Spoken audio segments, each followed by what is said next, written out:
handful of Republicans tanked passage of what would normally be an easy-to-pass bill to fund the Defense Department. So if it comes down to a shutdown, what can we expect the economic costs to be? Marketplace's Nova Safo has more.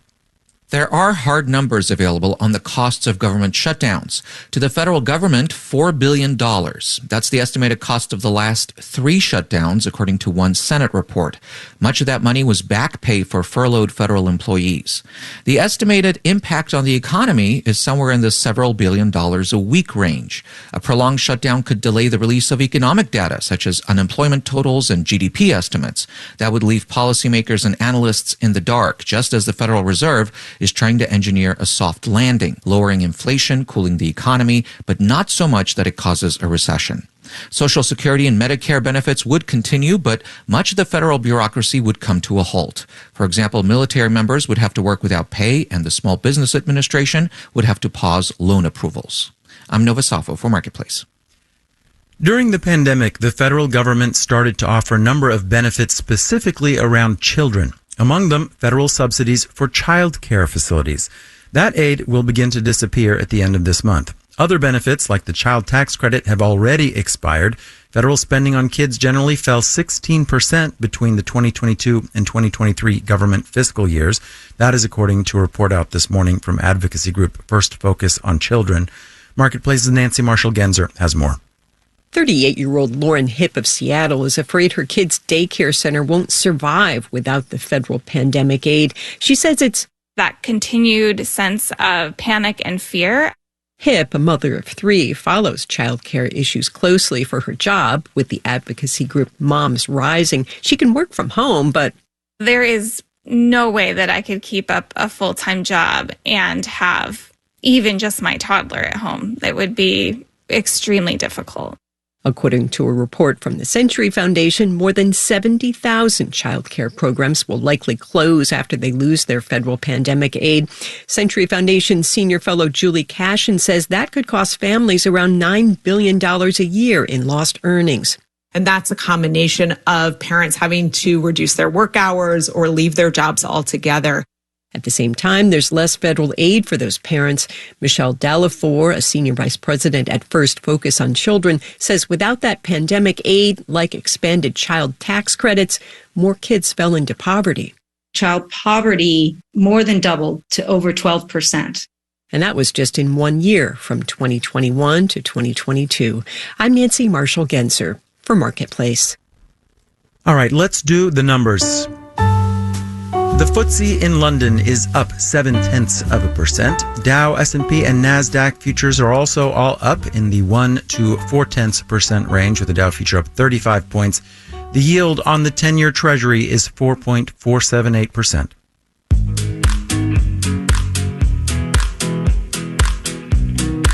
Marketplace Morning Report is supported by Amazon Business. From small business to big enterprise and everything in between, Amazon Business helps simplify the supplies buying process. Amazon Business, your partner for smart business buying.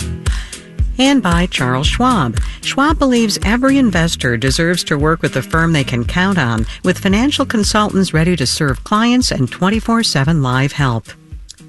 This week, we have been taking a look at tipping, its history, how expectations around it are changing, how other countries do it. But tipping is one of those bits of economic knowledge that you aren't taught in school. You just kind of have to learn about it some other way. Marketplace's podcast for kids, Million Bazillion, published an episode teaching kids about tipping this week. Bridget Bodnar is co-host of Million Bazillion, and she's here to talk about how you might raise the topic with kids. Hi, Bridget.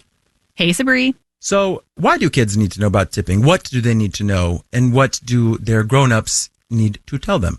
Okay, yeah. So you should definitely plan on teaching your kids about tipping as you're just teaching them about money in general. Like, this is a life skill, because if you live in the US, the sticker price is not the end price that you are expected to pay. You see that when you go to a store, you're teaching your kid about budgeting. Your kid needs to know that they're going to have to pay another 5 or 10% on top of what the tag on the shelf said. That's taxes.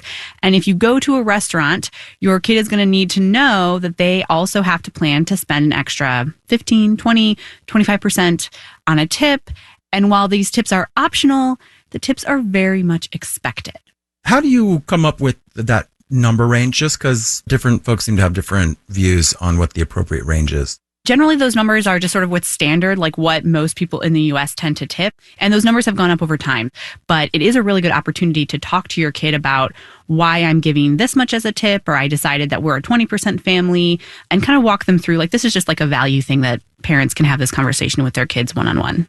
How do you recommend teaching kids to tip? So the next time that you're in a tipping opportunity, like let's say you're at a restaurant, you're maybe using a valet service, just take a second to talk to your kids, say, I'm going to leave a tip, and maybe just give them some insight into how you decided how much to leave for a tip. Like, how do you know when to leave a tip when it's not obvious? And then maybe if you are leaving like a percentage, and if it's age appropriate, you can let your kid work out the math for the tip.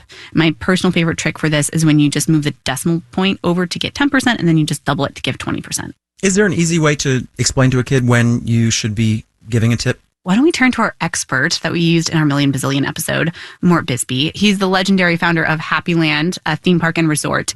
If you have been served, a tip is deserved. And yes, that's Marketplace Morning Report's David Brancaccio. He lent us his voice for that episode. Bridget Bodner is the co-host of Marketplace's Money Podcast for Kids. New episodes drop every Tuesday. That's Million Bazillion. Bridget, always great to talk to you. Thanks, you too, Sabri. And you can find a lot more from our series on tipping, including tips on tipping, online at marketplace.org. In New York, I'm Sabri Ben-Achour with the Marketplace Morning Report.